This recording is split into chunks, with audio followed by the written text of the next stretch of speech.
നമുക്ക് screening committee കൂടാൻ പറ്റാത്തൊരു സാഹചര്യമുണ്ട്. അതൊരു വ്യക്തിപരമായ ഒരു അസൗകര്യമാണ്. അത് എനിക്ക് പറയാൻ ബുദ്ധിമുട്ടുണ്ട്. അതുകൊണ്ടാണ്. അപ്പോൾ അത് രാത്രി ലേറ്റായിട്ടേ കൂടുള്ളൂ. അദ്ദേഹം ഇല്ല ഇവിടെ, സ്ക്രീനിങ് കമ്മിറ്റിയുടെ ചെയർമാൻ. അദ്ദേഹം ഇവിടെ ഇല്ല, സ്ഥലത്തില്ല. അതുകൊണ്ട് അദ്ദേഹം ഗുജറാത്തിലാണ്. അപ്പോൾ രാത്രി വൈകിയായിട്ടാണ് അത് കൂടാൻ പറ്റുള്ളൂ. അത് കഴിഞ്ഞാൽ അപ്പോൾ തന്നെ എല്ലാം റെഡിയാണ്. നിങ്ങൾ മാത്രമല്ല, ഇതിൻ്റെ ഇടയിൽ നടക്കുന്ന സംഭവ വികാസങ്ങൾ കൂടി നിങ്ങൾ വാച്ച് ചെയ്യണ്ടേ. അതെല്ലാം ഞങ്ങൾ നോക്കണ്ടേ. അതെല്ലാം കൂടി പരിഗണിച്ചിട്ട് അതിൻ്റെയും കൂടി ഒരു തീരുമാനം വേണ്ടേ ഞങ്ങൾക്ക്. എത്ര സ്ഥലത്തപ്പോൾ ഞങ്ങൾക്ക് തീരുമാനം എടുക്കണം. അപ്പം ഞങ്ങൾ നേരത്തെ അല്ല, ഞാൻ പറഞ്ഞപ്പോൾ നിങ്ങൾ വിശ്വസിച്ചില്ലല്ലോ. ഞാൻ കഴിഞ്ഞ ആഴ്ച ഇവിടെ വന്നപ്പോഴും പറയില്ല ഇനിയും വിസ്മയം ഉണ്ടാവും എന്ന് പറയില്ലേ. ഇനിയും ഉണ്ടാവും. കേട്ടോ ഇത് കേൾക്ക്, ഇനിയും ഉണ്ടാവും വിസ്മയം. പോരെ? അല്ല, അത് ഞങ്ങൾ ആലോചിച്ചിട്ട് ഞങ്ങൾ നാളെ രാവിലെ ആ തീരുമാനം പ്രഖ്യാപിക്കും. യു ഡി എഫിലെ എല്ലാ ഘടകകക്ഷികളുമായിട്ട് ആലോചിച്ചിട്ട് ആ തീരുമാനം പ്രഖ്യാപിക്കും.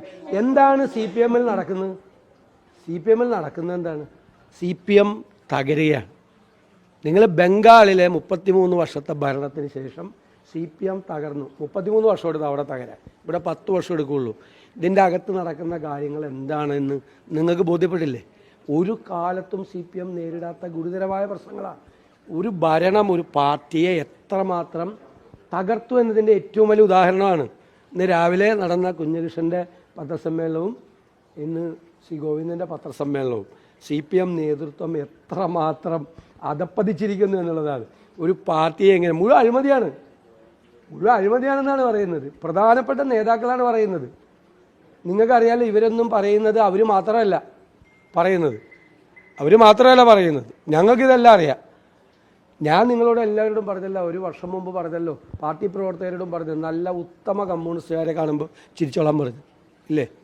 അപ്പോൾ എല്ലാവരും കളിയാക്കി പറഞ്ഞാന്ന് വിചാരിച്ചാൽ അതല്ല. പാർട്ടിയിൽ നടക്കുന്ന കാര്യങ്ങളെക്കുറിച്ച് ഞങ്ങൾക്ക് നല്ല ബോധ്യം ഉണ്ടായിരുന്നു. CPM നടക്കുന്ന കാര്യങ്ങളെക്കുറിച്ച് നല്ല ബോധ്യം. ഇടതുപക്ഷ സഹയാത്രികരിൽ ഒരു 90% പേരും CPM ബന്ധം ഉപേക്ഷിച്ചു, ഞങ്ങളുടെ കൂടെയാണ്. ഞാനിതൊരു വിശാലമായ പ്ലാറ്റ്ഫോമാണ് UDF എന്ന് പറഞ്ഞില്ലേ. കുറേ രാഷ്ട്രീയ പാർട്ടികളുടെ കോൺഫെഡറേഷൻ മാത്രമല്ല UDF, ഇടതുപക്ഷ സഹയാത്രികർ കൂടി ഉൾപ്പെട്ട വിശാലമായ ഒരു പൊളിറ്റിക്കൽ പ്ലാറ്റ്ഫോമാണ് UDF. വെറുതെ അല്ല ഞങ്ങൾ 30 വർഷത്തെ ഏറ്റവും വലിയ വിജയം ഈ ലോക്കൽ ബോഡിയിൽ ഉണ്ടായത്. ഞങ്ങൾക്ക് കമ്മ്യൂണിസ്റ്റുകാരുടെ ഉൾപ്പെടെയുള്ള വോട്ടുകൾ കിട്ടിയിട്ടുണ്ട്. ഇനി വരാൻ പോകുന്ന തെരഞ്ഞെടുപ്പിൽ ഈ ലോക്കൽ ബോഡിയിൽ കിട്ടിയിരിക്കുന്നതിനേക്കാൾ കൂടുതൽ വോട്ടുകൾ ഞങ്ങൾക്ക് അവരുടെ ഭാഗത്ത്, അവർക്ക് നിരന്തരമായി വോട്ട് ചെയ്തുകൊണ്ടിരുന്ന ആളുകൾ ഞങ്ങൾക്ക് ചെയ്യും. അത് മാത്രം മതിയല്ലോ ഈ ഗവൺമെൻറ്റിനെതിരായിട്ടും LDFിനെതിരായിട്ടുള്ള തെരഞ്ഞെടുപ്പ് പ്രചരണത്തിൻ്റെ കണ്ടന്റ് എന്ന് പറയുന്നത്. ശ്രീ ഗോവിന്ദൻ നടത്തിയേക്കണ പത്രസമ്മേളനം മാത്രം മതിയല്ലോ. അതിനേക്കാൾ കൂടുതലൊന്നും വേണ്ടല്ലോ. അതിനേക്കാൾ കൂടുതൽ വേണോ? എന്താ പറഞ്ഞിരിക്കുന്നത്?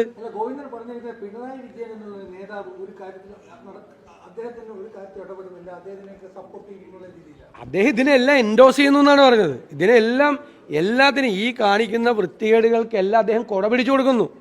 കംപ്ലീറ്റ് ആയിട്ട് പാർട്ടിയിൽ നടക്കുന്ന എല്ലാ വൃത്തികേടുകൾക്കും കൊട പിടിച്ചു നടക്കുന്നു. ആന്തൂർ സാജന്റെ കൊലപാതകത്തിന് ഉത്തരവാദിയായ ഒരാളെയാണ് അവിടെ സ്ഥാനാർത്ഥിയാക്കിയെന്നാണ് പറഞ്ഞത്. ഞങ്ങളും പറഞ്ഞത് അത് തന്നെയാണ്. അപ്പോൾ പാർട്ടിക്കകത്തുള്ള മുതിർന്ന നേതാക്കൾ എത്രയോ വർഷം, 25 വർഷമല്ലേ ഏരിയ സെക്രട്ടറി ആയിരുന്ന ഒരാളാണ് പറഞ്ഞത് അല്ലേ. അയാൾ ചങ്ക് താർന്നിട്ടാണ് അയാൾ സംസാരിച്ചത്. ഇത് കേരളത്തിൽ ഉടനീളം CPM നടന്നുകൊണ്ടിരിക്കുന്ന കാലമാണ്. അമ്പലപ്പുഴയിലെ ഏറ്റവും സീനിയർ നേതാവ്, പാലക്കാട് എത്ര പേര്, VS അച്യുതാനന്ദൻ്റെ സന്തത സഹചാരിയായ സുരേഷ് അല്ലേ, നാളെ കോൺഗ്രസ് ചേരുകയാണ് സുരേഷ്. കോൺഗ്രസ് ചേരുകയാണ് സുരേഷ്. VS അച്യുതാനന്ദൻ്റെ മകനെ പോലെ അദ്ദേഹം ഇഷ്ടപ്പെട്ടിരുന്ന ശ്രീ സുരേഷ് കോൺഗ്രസ് ചേരുകയാണ് നാളെ. അത് നമുക്ക് ആലോചിക്കാം. അത് സീറ്റ് പ്രഖ്യാപിക്കുമ്പോൾ പറയാം. എൻ്റെ കാര്യം പോലും ആയിട്ടില്ല. അപ്പോഴാണ് ജോലി. അല്ല, അതല്ല, അതൊക്കെ ഇനി ഉണ്ടാവും. നിങ്ങളോട് വിസ്മയം എന്നുള്ള വാക്ക് ഉപയോഗിച്ചപ്പോൾ നിങ്ങളിൽ എല്ലാവരും അല്ല, കുറച്ച് പേരൊക്കെ എന്നെ പരിഹസിച്ച്. ഇപ്പം മനസ്സിലായില്ല ഇപ്പം എത്ര വിസ്മയങ്ങളായി കേരളത്തിൽ. ഏതാ വരട്ടെ. അല്ല, അദ്ദേഹമായിട്ട് ഞങ്ങൾ സംസാരിച്ചു. അദ്ദേഹമായിട്ട് ഞങ്ങൾ നല്ല ബന്ധത്തിലാണ്, നല്ല കാര്യത്തിലാണ്. അദ്ദേഹമായിട്ട് കൂടി ആലോചിച്ചിട്ട് ഉള്ള കാര്യം അല്ല അദ്ദേഹമായിട്ട് നമ്മൾ ആലോചിച്ചു. ഞങ്ങൾ കാര്യങ്ങൾ അദ്ദേഹം ഇവിടെ വന്നു, നമ്മളെ കണ്ടു. നമുക്കത് ഞങ്ങൾ അവിടുത്തെ ഓരോ രാഷ്ട്രീയ സാഹചര്യങ്ങൾ വെച്ചിട്ടല്ലേ ഞങ്ങൾക്ക് തീരുമാനമെടുക്കാൻ പറ്റുള്ളൂ. അദ്ദേഹമായിട്ട് വ്യക്തിപരമായിട്ട് യാതൊരു പ്രശ്നമല്ല. CPIയിലുണ്ടായ വിഷയമോ അതിലൊന്നും CPIയിലൊന്നുണ്ടായ വിഷയത്തിൽ ഞങ്ങൾക്ക് വലിയ താല്പര്യമൊന്നുമില്ല. ഇത് നോക്കിക്കോ, നിങ്ങളത് നോക്ക്. ഇത് നിങ്ങൾ ഇത് നോക്കാതെയും ശ്രദ്ധിക്കാതെയും റിപ്പോർട്ട് ചെയ്യാതെ പോയാൽ ചരിത്രത്തിലുണ്ടാകുന്ന ഒരു വലിയ മാറ്റത്തെ നിങ്ങൾ കാണാതെ പോയി എന്ന് വരും തലമുറ നിങ്ങളെ കുറ്റപ്പെടുത്തും. നിങ്ങളിതിനെ ആഴത്തിൽ പരിശോധിക്കുക.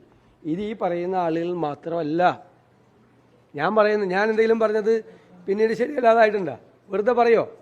ഇതിൻ്റെ പുറകിൽ ഇപ്പോൾ കാണുന്ന ജി സുധാകരനോ അല്ലെങ്കിൽ പി കെ ശശിയോ അല്ലെങ്കിൽ സുരേഷോ കുഞ്ഞികൃഷ്ണനോ ഗോവിന്ദനോ ഒന്നും മാത്രമല്ല. ഇതിലും വലുതെന്ന് ഞാൻ പറയല. ഇപ്പൊ ജി സുധാകരനേക്കാൾ വലുതുണ്ടെന്ന് ഞാൻ പറയണത് ശരിയാണ്. ഞാൻ പറയണത് ഇതിലും വലിയ വാർത്തകളുണ്ട്.